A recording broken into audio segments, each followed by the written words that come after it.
की गुहार लगाई है। नेपाल में हिंसक प्रदर्शन के बीच में ये खिलाड़ी वहां पे फंस गई। वॉलीबॉल लीग के लिए महिला खिलाड़ी है जो कि नेपाल गई थी और नेपाल में खिलाड़ी के फंसे होने का ये वीडियो है जो अब सामने आया है। खिलाड़ी ने भारत सरकार से मदद की गुहार लगाई है और नेपाल में स्थिति भयावह है, ये बात महिला खिलाड़ी ने कही है। खिलाड़ी ने भारत सरकार से मदद की गुहार लगाई है। ये बड़ी खबर आप तक पहुंचा रहे हैं।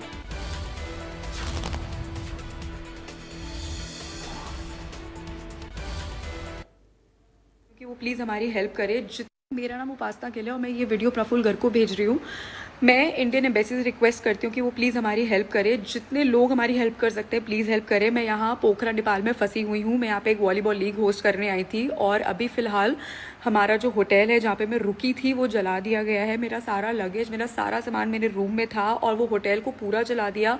मैं स्पा में थी और वहाँ पर पीछे मेरे लोग भाग रहे थे बहुत बड़े डंडे लेके और मैं जैसे जैसे अपनी जान बचा के बस वहाँ से बाहर निकली हूँ। एक बहुत रिक्वेस्ट है आप सबसे बहुत बड़ी कि आप में से जो यहाँ पे हेल्प कर सकता है प्लीज़ करें।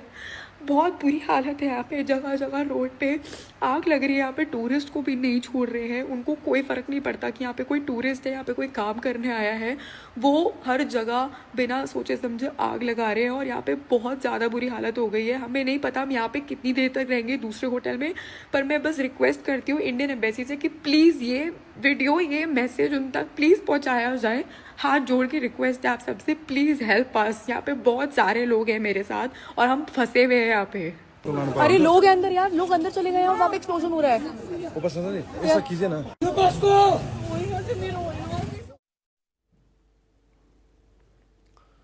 तो नेपाल में मुश्किल हालात हैं और महिला खिलाड़ी की ओर से अभी एक वीडियो सामने आया है जिसमें खुद नेपाल में फंसे होने की बात इस महिला खिलाड़ी ने बताई है और अब वो मदद की गुहार लगाती हुई नजर आ रही हैं।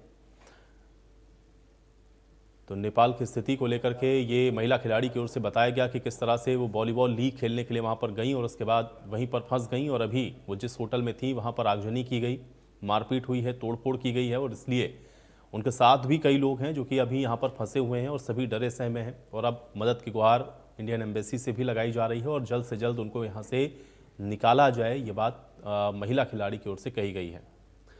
तो वॉलीबॉल लीग खेलने के लिए गई ये महिला खिलाड़ी फंस गई नेपाल में और नेपाल की स्थिति इस समय आप देख रहे हैं किस प्रकार की है और अब भारत सरकार से मदद की गुहार महिला खिलाड़ी के द्वारा लगाई गई है। और वॉलीबॉल लीग खेलने के लिए ये महिला खिलाड़ी नेपाल गई थी जहां से ये वीडियो खुद महिला खिलाड़ी के द्वारा रिकॉर्ड किया गया है और ये भेजा गया है इंडियन एम्बेसी को और उसके बाद अब मदद की गुहार लगाती हुई भी ये महिला खिलाड़ी नजर आ रही हैं। तो कुछ तस्वीरें वो अपने होटल्स की भी दिखा रही थी इस वीडियो में, खुद भी वो किस तरह से फंसे हुए हैं, किस तरह की समस्या का सामना उनको वहाँ पर करना पड़ रहा है। स्थिति इस समय बेहद ख़राब है, ये बात भी महिला खिलाड़ी की ओर से कही जा रही है।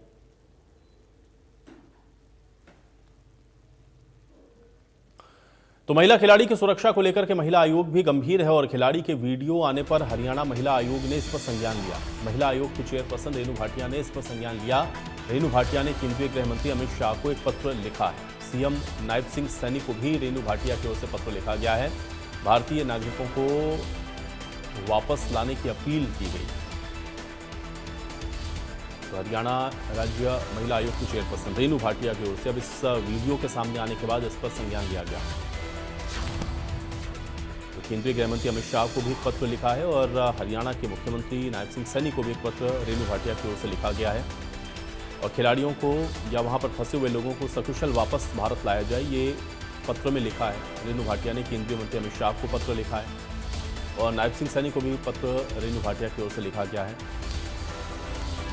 और भारतीय नागरिकों को वापस लाने की अपील की गई है। ये बड़ी खबर आप तक पहुंचा है। तो हरियाणा राज्य महिला आयोग नेपाल के विभिन्न हिस्सों में जारी हिंसक अशांति के बीच फंसे कई भारतीय नागरिकों,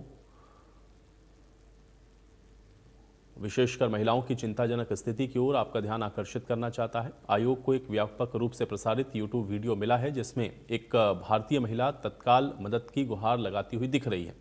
वीडियो के अनुसार वो और अन्य लोग नेपाल गए थे। अब क्षेत्र में बढ़ती हुई हिंसा के कारण वो वहां पर फंस गए हैं। कथित तौर पर बिगड़ती सुरक्षा स्थितियों ने आवाजाही और बुनियादी जरूरतों तक पहुंच को प्रतिबंधित कर दिया है, जिससे ये व्यक्ति विशेषकर महिलाएं बेहद असुरक्षित स्थिति में हैं। हरियाणा राज्य महिला आयोग नेपाल के विभिन्न हिस्सों में जारी। अब उपरोक्त के मद्देनजर यह सादर अनुरोध है कि संबंधित अधिकारियों को विदेश मंत्रालय और काठमांडू स्थित भारतीय दूतावास के साथ समन्वय करने के लिए उचित निर्देश जारी किए जाएं ताकि सत्यापित जानकारी एकत्रित हो सके और वर्तमान में नेपाल में फंसे भारतीय नागरिकों का पता लगाया जा सके और तदनुसार उनकी सुरक्षित निकासी और भारत वापसी की व्यवस्था की जा सके। तो उपरोक्त मद्देनजर सादर अनुरोध है संबंधित अधिकारियों, विदेश मंत्रालय और काठमांडू स्थित भारतीय दूतावास के साथ समन्वय करने के लिए उचित निर्देश जारी किए जाएं ताकि सत्यापित जानकारी एकत्रित हो सके, वर्तमान में नेपाल में फंसे भारतीय नागरिकों का पता लगाया जा सके।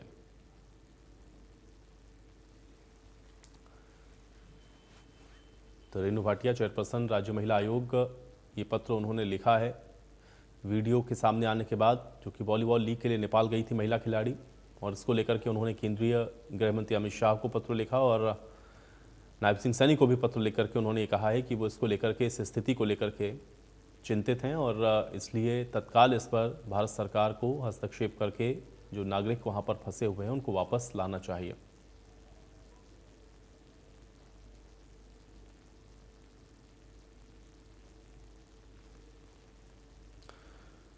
तो महिला खिलाड़ी किस तरह से परेशान हो रही हैं, वीडियो पे किस तरह से वो अपने आप को वहां से वापस भारत लाने की अपील करती हुई नजर आ रही हैं, एक बार फिर से ये वीडियो आपको दिखाते हैं। मेरा नाम उपासना गिल है और मैं ये वीडियो प्रफुल्ल गर्ग को भेज रही हूँ।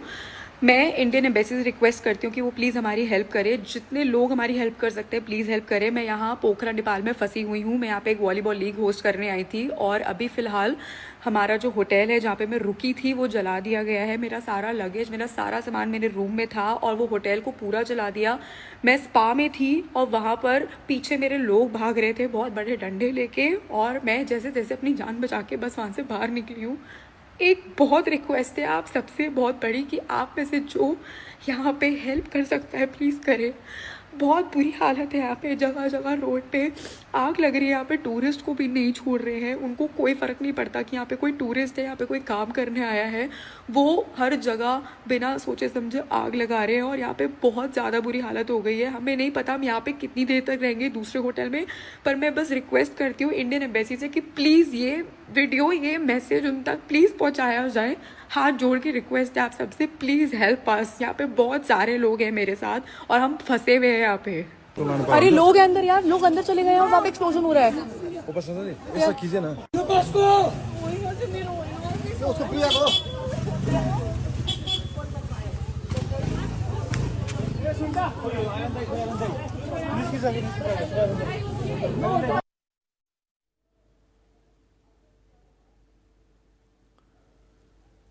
तो नेपाल के जो हालात हैं इसको आप देख रहे हैं किस प्रकार के, और उस पर अब ये वीडियो भी महिला खिलाड़ी का जिसमें वो मदद की गुहार लगाती हुई नज़र आ रही हैं और इसको लेकर के अब हालांकि राज्य महिला आयोग की ओर से संज्ञान लिया गया है, पत्र भी लिखा गया है मुख्यमंत्री को और केंद्रीय गृह मंत्री को भी, लेकिन हिंसक प्रदर्शन के बीच में जो लोग वहाँ पर गए हुए हैं वो भी वहाँ पर फंस गए और इसलिए स्थिति बेहद चिंताजनक नेपाल में इस समय बनी हुई है। नेपाल में वहाँ के स्थानीय लोगों के लिए भी आप देख रहे हैं समस्या है और जो टूरिस्ट बाहर से गए हैं उनके लिए भी एक बहुत बड़ी समस्या वहाँ पर, क्योंकि फ़्लाइट्स, ट्रेन, ये सब आप देख रहे हैं कि बंद हो गई हैं और इस वजह से जो लोग हैं वो वहीं पर फंसे हैं। उनको सुरक्षित बाहर कैसे लाना है, भारत वापस कैसे लाएंगे, ये एक बड़ी चुनौती भी है और उन सब के बीच में मदद की गुहार लगाते हुए इस तरह के वीडियो भी आप देख रहे हैं सामने आ रहे हैं। तो लगातार नेपाल में पिछले 48 घंटे में जिस तेज़ी के साथ हिंसक वारदात हुई, जिस तरह की परिस्थितियां वहां पर बनी हैं, एक अनिश्चितता का माहौल पूरे नेपाल के अंदर लगातार बना हुआ है। अब इस माहौल से लोग जो वहां पर मौजूद हैं वो भी डरे सहमे हैं, जो बाहर से गए हुए लोग हैं, जो टूरिस्ट हैं, उनके लिए बहुत बड़ी चुनौती ये है कि वो वापस अपने देश कैसे लौटें, क्योंकि यातायात के जो भी साधन हैं उस समय सब बंद हैं और अराजक स्थिति है, चूँकि सड़कों के ऊपर, गलियों में, घरों में, होटल्स में तोड़ फोड़, आगजनी, ये सब हो रहा है। तो इसलिए सुरक्षित वापसी, वहाँ से भारत वापस आना, ये एक बहुत बड़ी चिंता का विषय है और इसलिए लोग डरे सहमे हैं और अब उनको कैसे वापस लाया जाता है सुरक्षित तरीके से, ये भी एक बड़ी चुनौती बना हुआ है।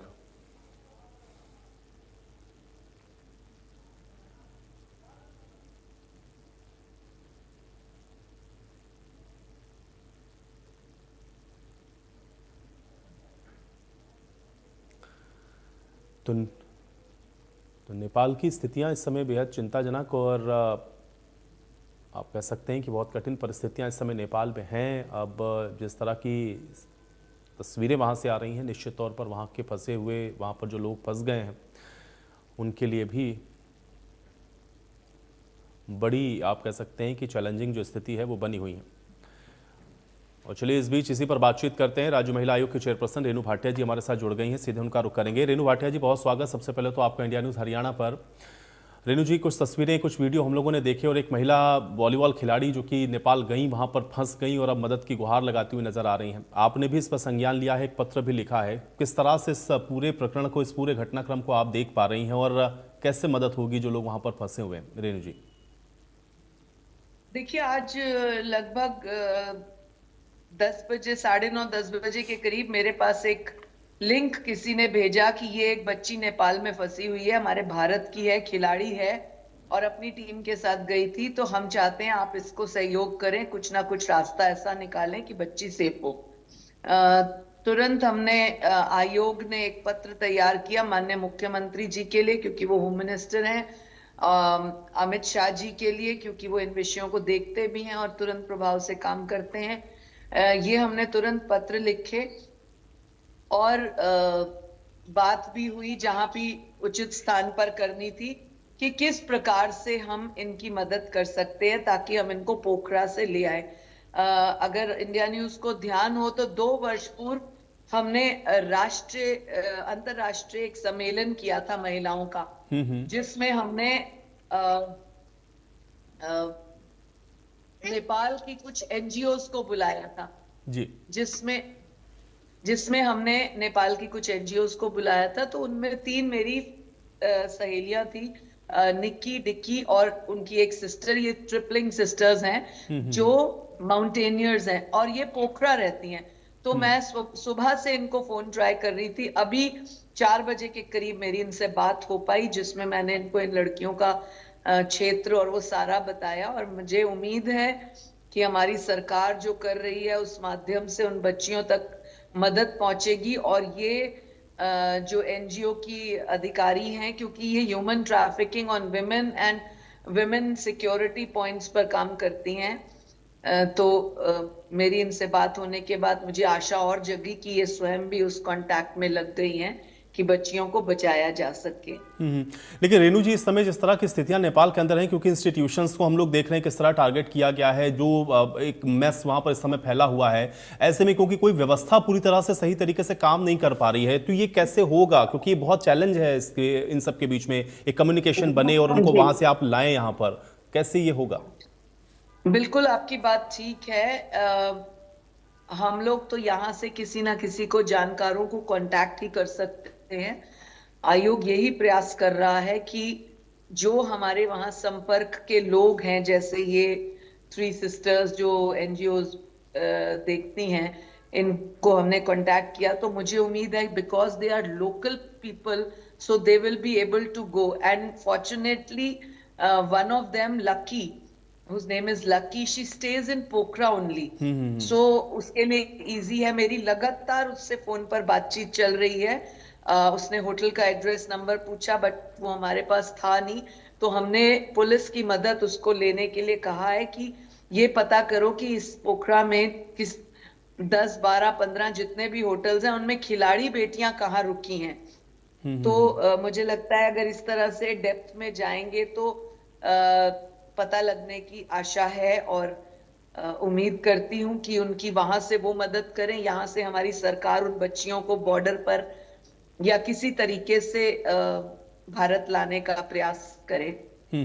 रेणु जी, लेकिन जो पत्र आपने लिखे केंद्रीय गृह मंत्री अमित शाह को या नायब सिंह सैनी जी को, सरकार इसको लेकर के किस तरह से काम कर रही? क्योंकि ये तो आप तो अपने स्तर पर भी जाकर के आपने वहां पर जैसे कॉन्टेक्ट्स किया, थोड़ा सा आप लगे हैं कि पता चले बच्ची कहां पर है और कैसे उनको हम लोग यहाँ पर ला सकते हैं। सरकार के स्तर पर क्या हो रहा है इसको लेकर के? देखिए, हमने तो जिस उचित स्थान पर कहने की आवश्यकता थी पत्र के साथ साथ वहां कहा भी है।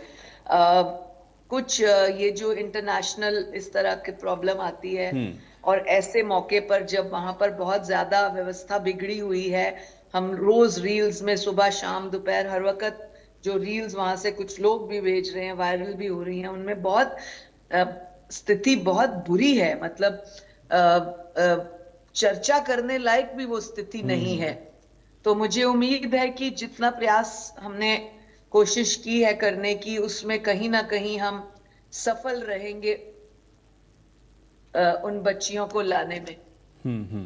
रेणु जी, कोई इनपुट्स क्या अभी इस तरीके का मिला है, क्योंकि जिनसे आपकी बातचीत हो रही है, क्या कुछ आइडेंटिफाई हो पाया है, कोई लोकेशन, या उनको किस तरीके से वहां पर जो मदद है वो मिल पाएगी, क्योंकि बच्ची बहुत ज्यादा परेशान है, जो वीडियो हम लोग देख पा रहे हैं। जी देखिए, एग्जैक्ट पोजीशन तो तब पता लगेगी जब ये लकी वहां पर पहुंचेगी। वो जो जिस महिला से मैंने बात की है, मैंने आपको वीडियो भी भेजा है उसका बात करने का। जी जी जी। जब वो वहां पर पर्टिकुलर प्लेस पर पहुंचकर उन बच्चियों तक पहुंचेगी, मुझे उम्मीद है, मैंने उससे ये भी बोला है कि मेरी उनसे बात भी कराना और आश्वासन देना कि हिंदुस्तान का आयोग, हरियाणा का और हिंदुस्तान की सरकार बराबर आपके लिए हमारे संपर्क में हैं। और मैं आपके माध्यम से अगर कहीं पर भी आपकी न्यूज़ नेपाल तक पहुंच पाए, मैं उन बच्चियों को कहूंगी हौसला कम ना करें, घबराए ना, सरकार आप तक पहुंचने का पूरा प्रयास कर रही है। बिल्कुल रेणु जी, आप जो प्रयास कर रही हैं, हम लोग सब ये उम्मीद कर रहे हैं कि इसमें जरूर सफलता मिलेगी। लेकिन बहुत शुक्रिया, आपने समय निकाला और हमारे साथ जुड़े।